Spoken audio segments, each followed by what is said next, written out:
आई गेलो सावन महिनामा पलान छोड़ा करली हो रे।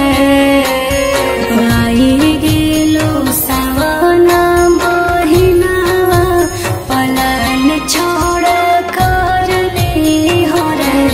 अरे सोना चले देव घर बा मंदिरवा में मंगिया हमर भर दी हो रे।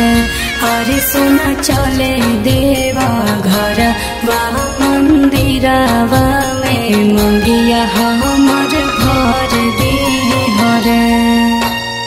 तोरे हम बनाइबो सजनावा तूने गाँव में चुनार दे हो रे।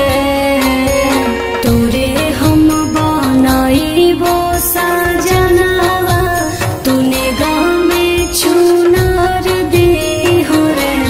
अरे सोना चले देवा घर बा मंदिरा